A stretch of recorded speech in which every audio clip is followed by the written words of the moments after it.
I'm going on a date with a coworker, my wife said after 19 years together. I gave her one warning. Walk out that door, everything changes. She walked. What happened next broke her in ways she never expected. I didn't fight, didn't beg, didn't make a scene. I just vanished. Completely. My name is Jerome Carlisle. I'm 47 years old, and until that Tuesday, I thought I had it all figured out. I ran my own CPA practice from a small office downtown. Nothing fancy, but steady. Good clients, honest work, enough to put 2 kids through college and keep the mortgage paid. Aria was finishing her junior year at Northwestern, studying marketing. Benjamin had just started his second semester at Ohio State, engineering track. I was proud of them, proud of what Ruby and I built together. That Tuesday started like any other. I'd spent the day reviewing tax returns for a manufacturing client, left the office around 5:30, stopped at the dry cleaners to pick up my suits, grabbed a rotisserie chicken from the grocery store for dinner. Ruby had texted earlier saying she'd be home late, another client dinner. Nothing unusual. By the time I pulled into our driveway in Naperville, the sun was already setting behind the neighbors' oak trees. I heated up the chicken, made a simple salad, poured myself a glass of water, ate alone at the dining table, scrolling through emails on my phone. Benjamin had sent photos from campus, him and his roommate at some basketball game. I smiled, sent back a thumbs up. The house felt too quiet without the kids, but I'd gotten used to it over the past year. Ruby came home around 8:15. I heard her car in the garage, the familiar sound of her heels clicking across the tile floor. She carried her leather work bag and a smaller gym duffel I didn't recognize. Her hair was pulled back in that sleek ponytail she wore for important meetings. Makeup still perfect despite the long day. Hey, I called from the living room where I'd settled with my laptop, working on a quarterly report. She didn't answer right away, just walked past me toward the kitchen, set her bags on the counter. I heard her open the refrigerator, the clink of a wine bottle being pulled from the rack. There's chicken left if you're hungry, I offered, keeping my tone light. I ate already. Her voice was flat, distracted. I should have felt it then, that shift in the air. The way her shoulders held tension, she usually saved for difficult clients. But I was focused on the spreadsheet in front of me, trying to reconcile a discrepancy in inventory numbers. She walked back into the living room, wine glass in hand, and stood near the fireplace. Just stood there, looking at our wedding photo on the mantel. The one from Lake Michigan, both of us laughing, so young we barely recognized ourselves anymore. Jerome, I need to tell you something. I looked up from my laptop. Her face was calm, almost eerily so, like she'd rehearsed this moment in her head a dozen times. I'm going on a date with someone from work. The words hung in the air between us. For a second, maybe 2, I thought I misheard her. My brain couldn't process what she just said. 19 years of marriage, 2 kids, a life we'd built from nothing, and she was standing there telling me she was going on a date. Not asking permission, not seeking my input, just stating a fact. What? The word came out softer than I intended. I'm going on a date, Ruby repeated, her voice steady. With Brad. From the agency. We've been working together on the Harrison account, and he asked me out. I said yes. My hands went still on the keyboard. I set the laptop aside carefully, deliberately, buying myself time to think, to breathe, to figure out if this was some kind of sick joke. You're married, I said, my voice level. We're married. I know. She took a sip of wine, her eyes meeting mine without flinching. But I need to do this. I need to see if there's something more out there. Something more. After 19 years, I was something less. I stood up slowly, walked to where she stood, looked her in the eyes, searching for the woman I'd married, the mother of my children, my partner. She was there, somewhere behind that calm facade, but she felt like a stranger. Ruby, if you walk out that door tonight, everything changes, I said quietly. It wasn't a threat. It wasn't manipulation. It was the truth, bare and simple. You understand that, right? This isn't something we come back from. She held my gaze for a long moment. Then she set down her wine glass, picked up her gym bag, and walked toward the front door. I understand, she said over her shoulder. And she left. I stood there in our living room, listening to her car start, listening to the sound of her driving away. The house settled into silence around me. The laptop still glowed on the couch, the spreadsheet waiting for answers I could no longer focus on. They say you know it's over when the shock wears off, and all you feel is clarity. I felt that clarity wash over me like cold water. This wasn't a mistake. This wasn't a moment of weakness. This was a choice. Her choice.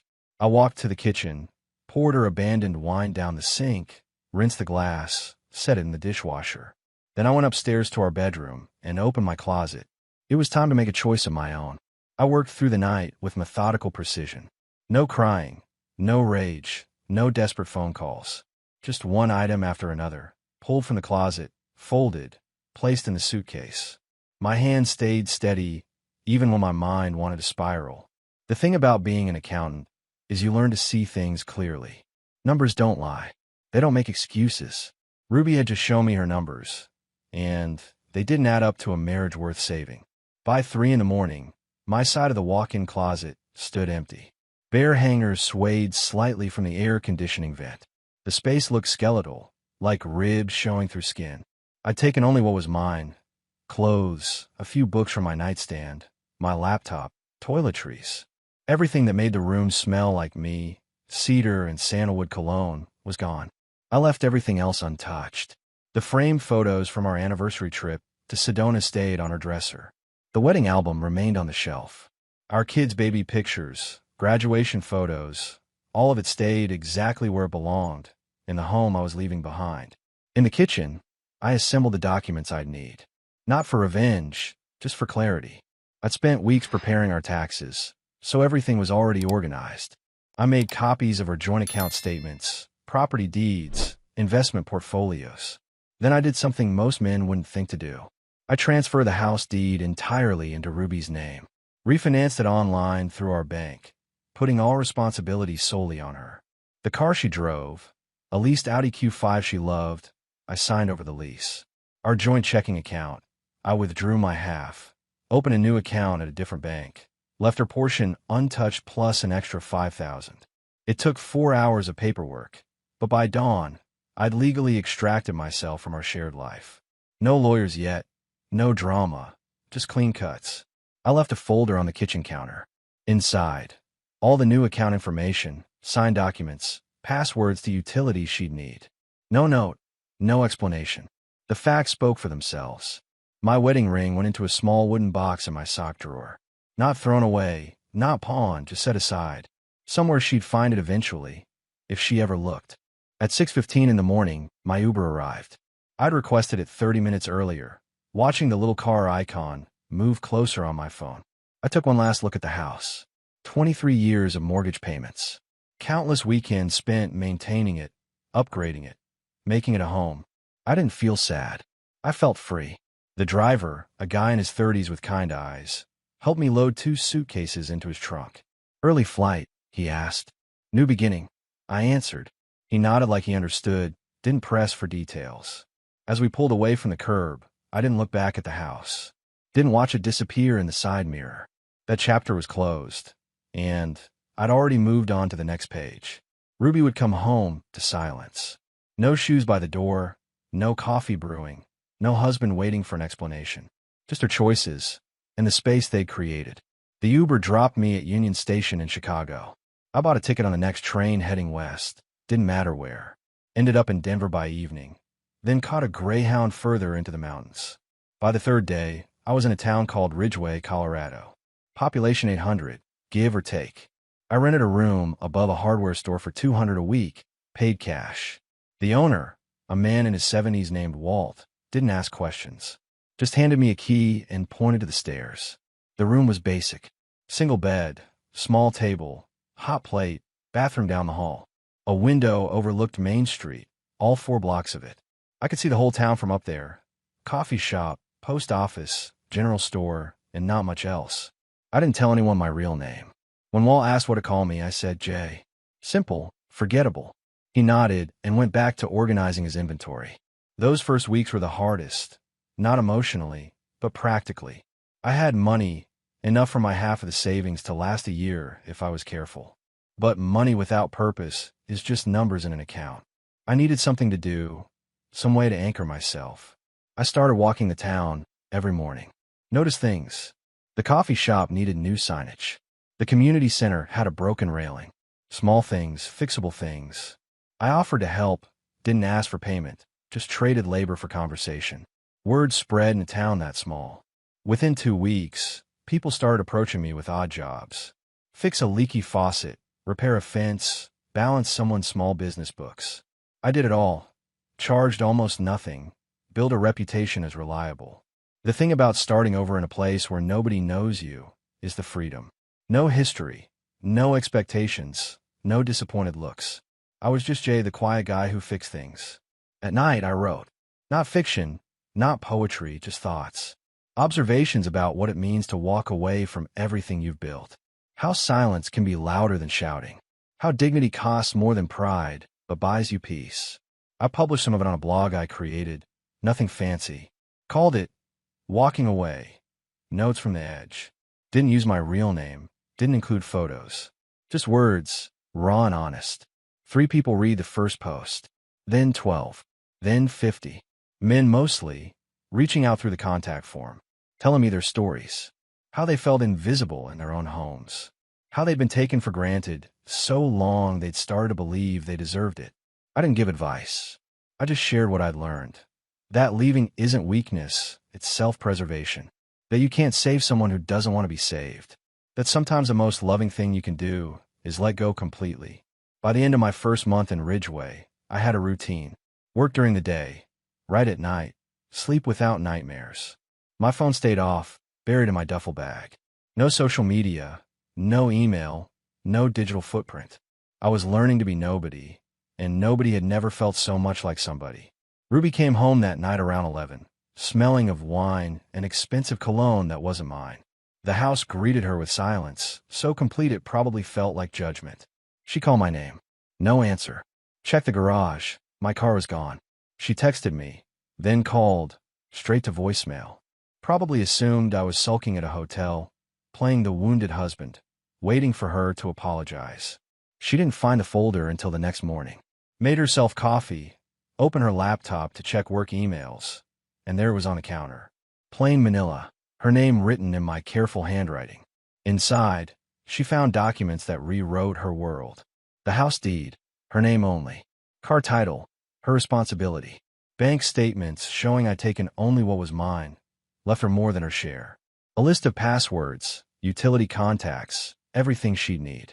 No note, no accusations. Just the practical dissolution of a shared life. According to her sister Kelly, who called me months later to yell at me, Ruby's first reaction was anger. How dare I leave without a fight? How dare I make it so clean, so final? She wanted the drama, the confrontation, the chance to explain herself. But I denied her that. Left her nothing to push against, no emotional leverage to manipulate. She told people I'd overreacted. Told her friends at the agency that I'd thrown a tantrum over one dinner date.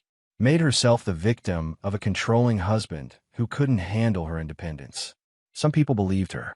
Her work friends, mostly. The ones who'd been encouraging her to live a little and explore her options. But others saw through it. Her sister Kelly was the first. She called Ruby the day after, asked point blank if she'd really expected me to stay while she dated someone else. Jerome's different, Ruby had said, using the excuse she'd probably rehearsed. He understands I need space to figure things out. Kelly's response was blunt. He understood you made a choice. And he made one too. You don't get to be surprised by that. Their mother sided with Kelly. Her father, a retired Marine, didn't call her for 3 weeks. When he finally did, his voice was cold. I raise you better than this, he'd said, then hung up. The fallout at work came slower but hit harder. Brad Hutchinson, her co-worker, the man she'd gone on that date with, turned out to be married. Very married. 2 kids, mortgage in the suburbs, the whole package. His wife found out within a week. Someone at the agency, feeling guilty or vindictive, sent her an anonymous message with details. Dates, times, the hotel where they'd met. Brad's wife filed for divorce immediately. Took the kids, took half his income, took his reputation. HR got involved. There were meetings, stern warnings about workplace conduct. Ruby tried to distance herself, claimed she didn't know he was married, that he'd misled her. But people at the agency talked. They'd seen the way she looked at him in meetings, the lingering touches, the private jokes. Invitations to after-work drinks stopped coming. The promotions she'd been promised stalled out. Her supervisor, a woman named Patricia who'd mentored her for years, became professionally distant. You made your bed, Patricia told her during a performance review. Now you're lying in it alone. Ruby came home each night to her house now, and the silence grew heavier. No one to cook dinner with, no one to watch television beside, no sound of my laptop keys clicking late at night. Just her, and the choices she'd made. Ruby waited 2 weeks before she started looking for me. 2 weeks of telling herself I'd come crawling back, that I was just making a point, that no man walked away from 19 years without eventually wanting to talk. When I didn't, she panicked. She started with my business partner, Greg, who handled the few clients I'd referred before disappearing. He told her I'd signed everything over to him, clean and legal, wouldn't say where I'd gone. Jerome made his choice, Greg said, his voice carefully neutral. Maybe you should respect it. She tried my college roommate, Paul, who I'd golfed with twice a year. He hadn't heard from me.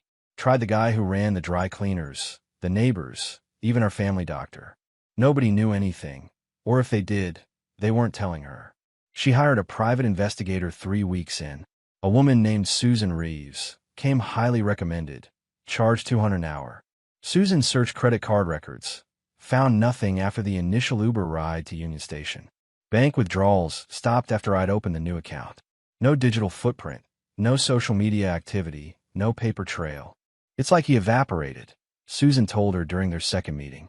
No cell phone pings, no new utility accounts, no employment records. If he's out there, he's living completely off-grid. Ruby paid her for another week of searching. Susan came back with one lead, barely worth mentioning. A retired couple from Oak Park said they'd seen someone matching my description at a rest stop in Iowa. Bearded, thinner, heading west. That was it. She found my blog by accident, scrolling through search results at 2 in the morning, wine glass in hand. Walking away. Notes from the edge. No author name, no photos, just essays about starting over, about dignity, about the quiet strength of choosing yourself. The writing style felt familiar. The way sentences were structured, precise and measured. The observations about marriage, about being taken for granted, about watching someone you love become a stranger. One post stopped her cold. It was titled The Glass of Water. I set my glass down so carefully that night, it read. Didn't want to make a sound, didn't want to add noise to what was already breaking. She walked out like it was nothing, like 19 years could be dismissed with a shrug and a gym bag. I didn't cry. I didn't beg. I just started packing, one piece of clothing at a time.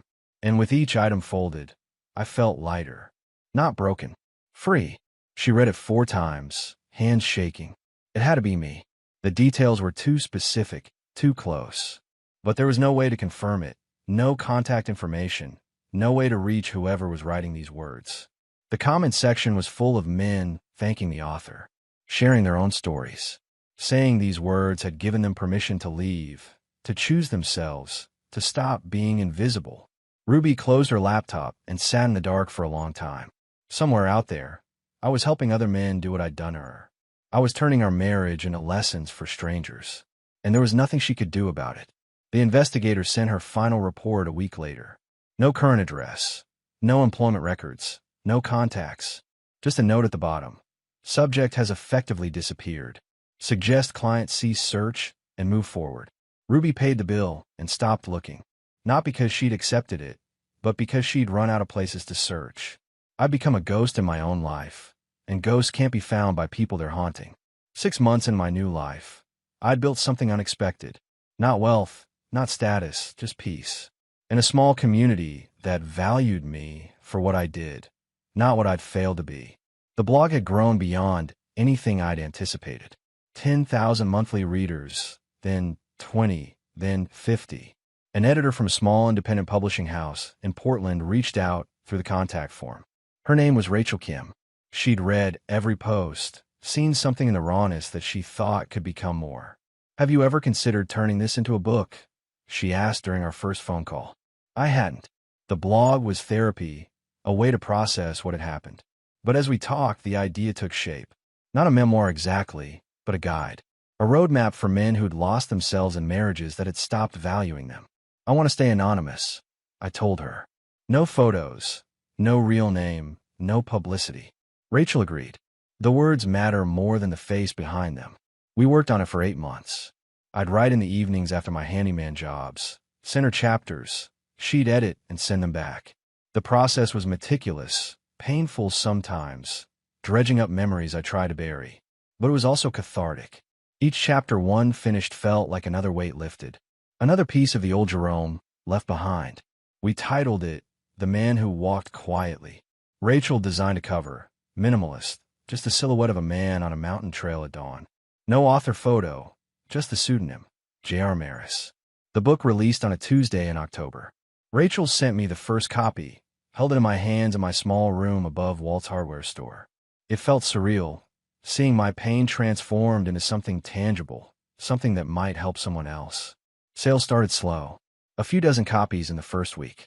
Then a book blogger picked it up, wrote a review that went viral. "This isn't just a book about divorce," she wrote. "It's about reclaiming dignity when the world tells you to fight dirty."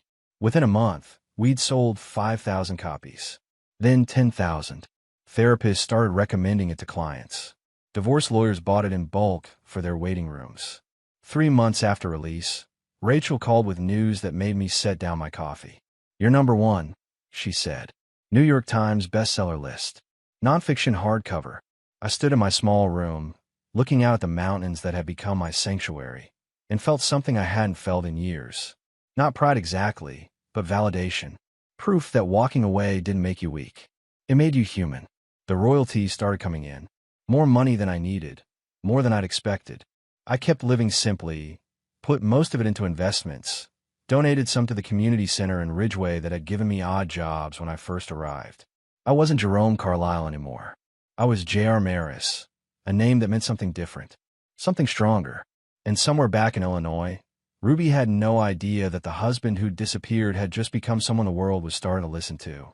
Ruby walked into the Barnes & Noble in downtown Naperville on a Saturday afternoon in late November. She needed a gift for her boss's birthday, something neutral and professional. A book seemed like the safest option. The air outside was bitter cold, threatening the first real snow of the season. Inside, the store was warm, smelling of coffee and new paper. She wandered toward the nonfiction section near the entrance, where bestsellers were displayed on a large wooden table. Business memoirs, political books, self-help volumes. She scanned titles absently, looking for something appropriate. Then her eyes caught on a cover that made her stop. Matte black with copper lettering. A silhouette of a man on a mountain trail at sunrise, face turned away from the camera. Something about the figure's posture struck her as familiar. The set of the shoulders, the way he stood, purposeful but not aggressive. The title read, The Man Who Walked Quietly. She picked it up with both hands, turned it over. The back cover had blurbs from therapists and authors she'd never heard of. A roadmap for dignified departure, one said. This book will change how you see strength, another claimed. The author photo was just a shadow, a profile where no features were visible. The name beneath it, J.R. Maris. She didn't recognize the name, but something about the whole package pulled at her, some instinct she'd learned not to trust. She opened to a random page, middle of chapter 4. Started reading. The hardest part wasn't leaving. It was realizing how long I'd been gone before I actually walked out the door. Years of small dismissals, tiny betrayals, moments where I was standing right there, but somehow invisible. I'd become furniture in my own home, useful when needed, ignored the rest of the time. You tell yourself it's a phase. That work is stressful, that things will get better. But they don't. They just get quieter. Her hand started shaking. The words felt aimed, specific, too close. But thousands of men probably felt this way. She told herself that as she flipped to the table of contents. Chapter 7 caught her eye. The night, everything changed. She turned to that page, heart pounding now. She told me she was going on a date. Just like that, casual as ordering coffee. 19 years of marriage, and she needed to explore her options. I gave her one warning, clear and simple. Walk out that door, everything changes. She walked without hesitation. I packed through the night. By sunrise, I was gone. Left her everything except my dignity. That I took with me. Ruby's vision blurred. 19 years. The warning. The packing. The Tuesday night. This couldn't be coincidence. The timeline matched too perfectly. She bought the book without looking at anything else. Walked to her car in a daze. Sat in the parking lot with the engine off. Started reading from page 1.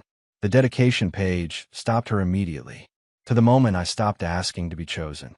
She sat with that for 5 full minutes before turning the page. By page 50, she knew with absolute certainty. The details were sanitized enough to be generic, but she recognized herself in every description.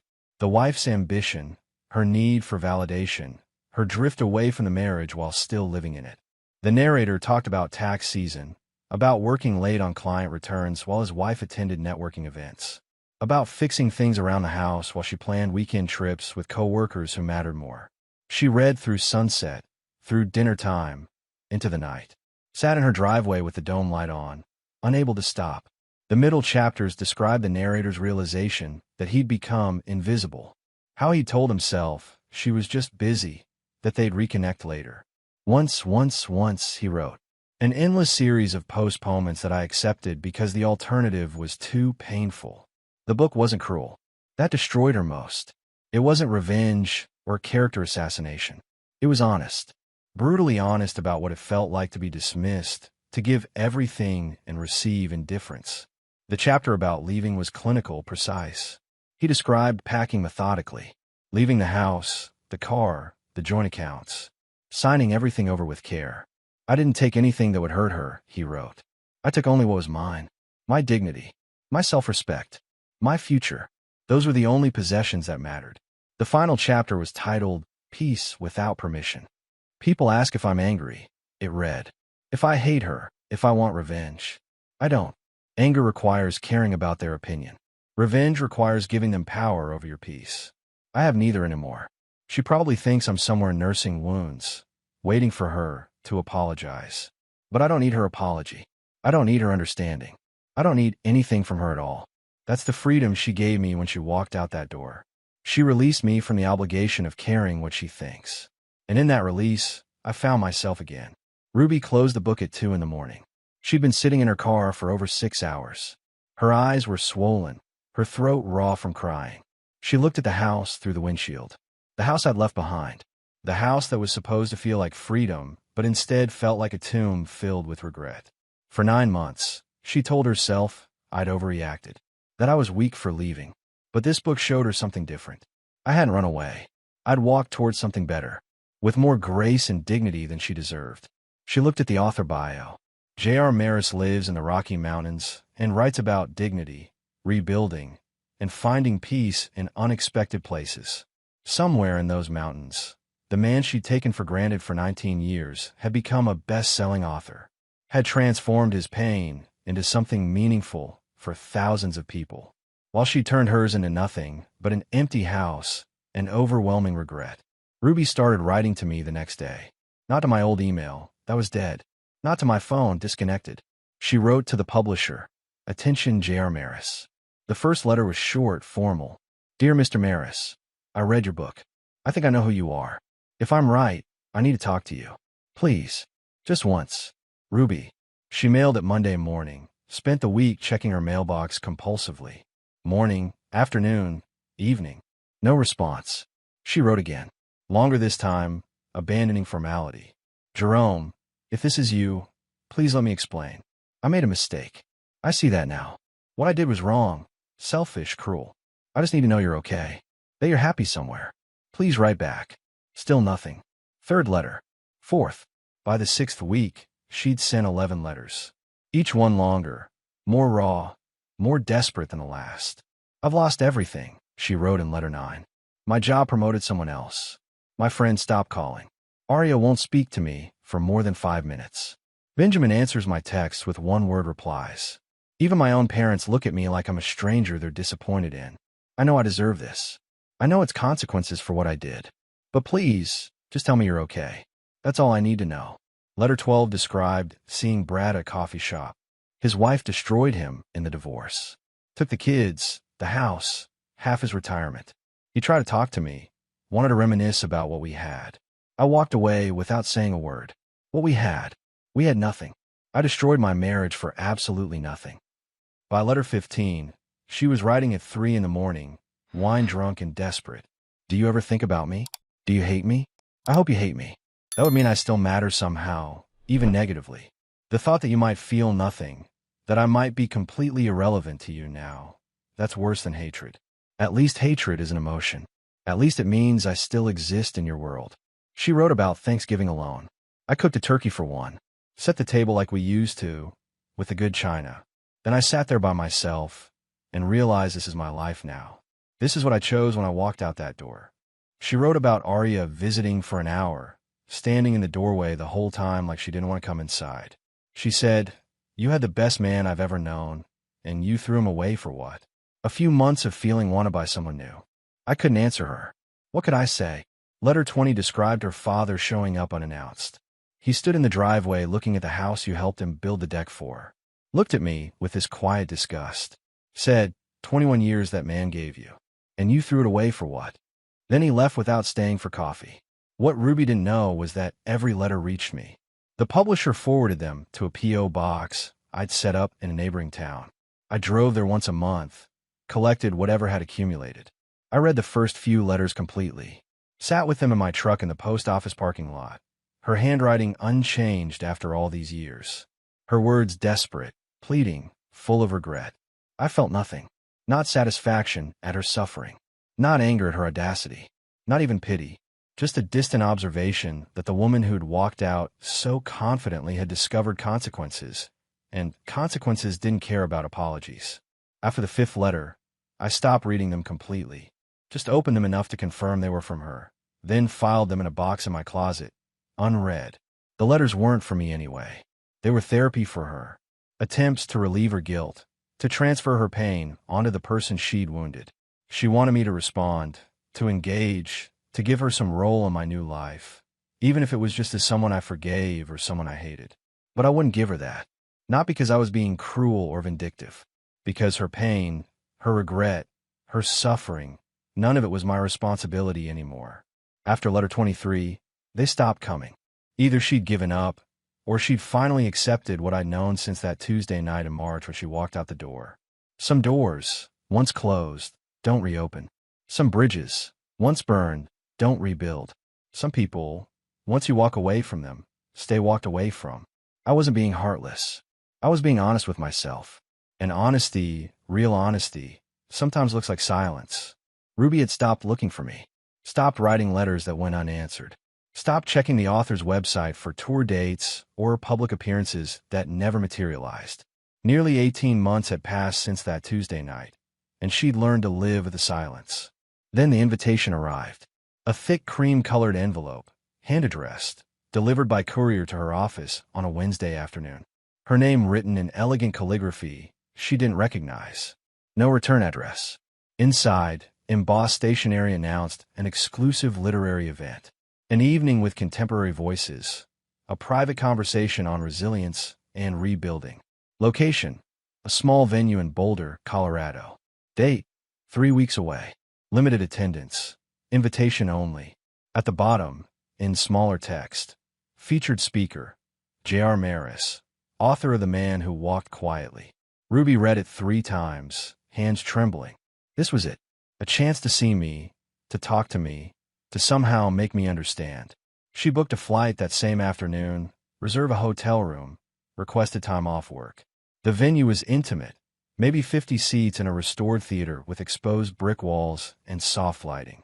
Ruby arrived early, dressed carefully in a navy dress that used to be my favorite, though she wondered if I'd even remember.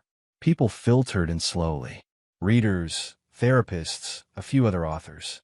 Everyone spoke in hushed, respectful tones, like they were entering a sacred space. Then I walked in. Ruby's breath stopped completely. I looked different. Thinner, more weathered, but somehow more solid. My hair was longer, touched with more gray. I wore a simple dark blazer over a white shirt, no tie. But it was my eyes that struck her most. They were clear, calm, holding a peace she'd never seen in all our years together. I moved through the room greeting people, shaking hands, smiling easily. The tension I used to carry in my shoulders was gone. I looked like someone who'd finally set down a weight they'd been carrying for decades. I stepped to the small podium as the lights dimmed slightly. Spoke without notes, my voice steady and warm. "Thank you all for being here," I began. "This evening isn't about answers. It's about the questions we ask ourselves when everything we thought we knew falls apart. It's about the space between who we were and who we're becoming. About second chances, not the ones we want, but the ones we earn by choosing ourselves when no one else will. I paused, and in that pause my eyes swept the room, landed on her. Recognition flashed across my face, subtle, controlled. But I didn't react, didn't flinch, just held her gaze for half a second before moving on to someone else. Ruby felt that look like a physical blow. I'd seen her, acknowledged her presence with the emotional weight of noticing a stranger, then dismissed her just as easily. The evening continued. I spoke about transformation, about walking away from what no longer serves you, about finding peace in unexpected places. The audience was rapt, engaged. Asking thoughtful questions, I answered with grace and honesty. Ruby sat frozen, unable to process what she was witnessing. This man, confident and centered and whole, was someone she'd never really known. Or maybe someone I'd always been underneath the exhaustion of trying to be enough for someone who'd already decided I wasn't. When the formal event ended, people lined up to speak with me, to get books signed, to shake my hand. Ruby waited until the crowd thinned, her heart hammering so hard she thought everyone could hear it. Finally, she approached. I looked up from signing a book, and our eyes met again. This time longer. I set down my pen carefully, gave the person in front of me their book with a smile, then turned my full attention to her. Ruby. My voice was neutral, polite. The tone you'd use with an old acquaintance you'd run into unexpectedly. Jerome. Her voice cracked on my name. She steadied it, forced herself to continue. Was any of this meant for me? The invitation, the event, any of it? I was quiet for a moment, considering. Then I answered with careful honesty. The invitation was meant for you. I thought you should know that I'm okay, that I've built something meaningful for what happened. But this, I gestured to the room, to the remnants of the evening. This isn't about you anymore. It stopped being about you the moment I walked out that door. Jerome, she started, but I gently interrupted. I know. I've read your letters. All 23 of them. Hope flared in her eyes. Then you know I'm sorry. You know I understand now what I did, what I threw away. I do know, I said quietly. And I'm glad you understand. I'm glad you've learned something from this. But understanding doesn't change anything between us, Ruby. It doesn't rebuild what was destroyed. It just means you won't make the same mistakes with someone else. She gripped the edge of the table, her knuckles white. Was it revenge? This book, this whole thing, was it to hurt me? I looked at her for a long moment, saw the desperation, the regret, the hope that I might still care enough to be angry. No, I said, and I meant it. It was never revenge. It was self-respect. The words hung in the air between us, final and complete. Ruby's eyes filled with tears. I miss you. I miss us. I miss who we were. We were never what you're remembering, I said gently. You miss the idea of us, the security, the stability, the life we built. But you don't miss me, Ruby. You never really saw me enough to miss who I actually was. Someone approached from the side, a woman in her 40s with kind eyes and a warm smile. She placed a hand lightly on my arm, a gesture of easy familiarity. Jerome, we should probably head out soon. Early flight tomorrow. I nodded, then looked back at Ruby one last time. I wish you well. I really do. I hope you find whatever it is you're looking for. But you won't find it with me. That door closed a long time ago. I stood, gathered my things, and walked toward the exit with the woman beside me. Didn't look back. Didn't pause. Ruby stood there in the emptying venue, watching me disappear into the night with someone who clearly knew a version of me she'd never bothered to discover. And for the first time, she understood that some losses are permanent. Some chances, once missed, don't come around again. I was gone, not just physically, but emotionally, completely, and no amount of regret would bring me back. 3 years after I left, I stood on the deck of my cabin in Ridgeway, watching the sun rise over the mountains. The air was crisp, clean, carrying the scent of pine and possibility. My second book was in final edits, due to the publisher next month. This one was different from the first. Less about leaving, more about building. About what comes after you walk away, when the anger fades and you're left with just yourself and the question of who you want to become. Sales from the first book had given me financial security I'd never imagined. I'd invested carefully, lived simply, donated generously to causes that mattered. The cabin was paid for. My truck was old but reliable. I wanted for nothing because I needed very little. Arya called every Sunday. We'd rebuilt our relationship slowly, carefully, both of us acknowledging the pain that our mother's choices had caused. She'd graduated from Northwestern with honors, landed a job at a marketing firm in Chicago, was thriving. She told me she was proud of me, proud of how I'd handled everything. Benjamin visited twice a year, during summer and winter breaks. We'd hike the mountain trails, fish in the streams, talk about everything and nothing. He told me once, sitting by a campfire, that I'd taught him the most important lesson of his life. That walking away from disrespect isn't weakness, it's wisdom. The book tour for The Man Who Walked Quietly had taken me to 15 cities. I'd met thousands of men who saw themselves in my story, received hundreds of messages from people who said my words had given them permission to choose themselves, to stop settling, to demand better. I'd also met Sarah, the woman who'd stood beside me at the Boulder event. She was a grief counselor, had lost her husband to cancer 5 years earlier, understood the weight of starting over. We'd been seeing each other for 8 months now, taking it slow, building something on foundations of honesty and mutual respect. She didn't ask me to be anything other than who I was. Didn't need me to fill some role or meet some expectation. We were just two people who'd survived their own kinds of loss and found each other on the other side. Ruby had tried to contact me one more time, 6 months after the Boulder event. A single email that somehow found its way through my filters. She'd written that she'd started therapy, was working on understanding her patterns, her need for external validation, her fear of aging that had driven her to make destructive choices. She said she hoped I was happy, that she was trying to become someone who deserved happiness too. She didn't ask for forgiveness or another chance, just said she was sorry, and she hoped that someday I could remember the good parts of what we'd had without the pain of how it ended. I'd read it once, felt nothing but a distant hope that she found whatever peace she was looking for. Then I deleted it, not out of spite, but out of completion. That chapter of my life was over, and dwelling in it served no purpose.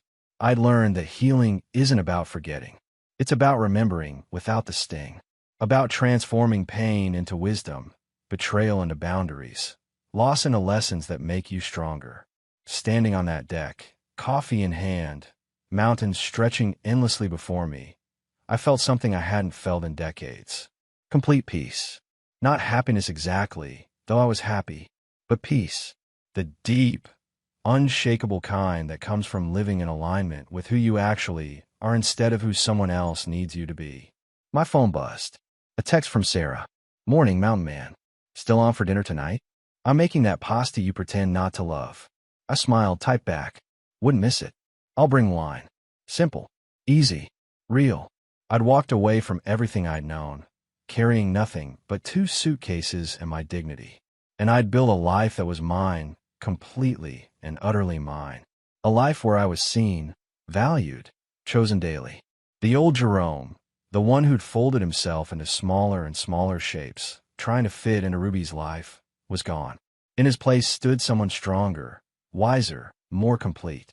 I didn't need anyone's permission to matter anymore. Didn't need validation from someone who'd spent 19 years teaching me I wasn't enough. I was enough. More than enough. And I'd proven it to the only person whose opinion truly mattered. Myself. The sun cleared the mountain peaks, bathing everything in gold. I took a deep breath, let out slowly, and smiled. This was freedom. This was peace. This was the life I'd earned by having the courage to walk away from the one that was killing me slowly. And it was better than anything I'd left behind.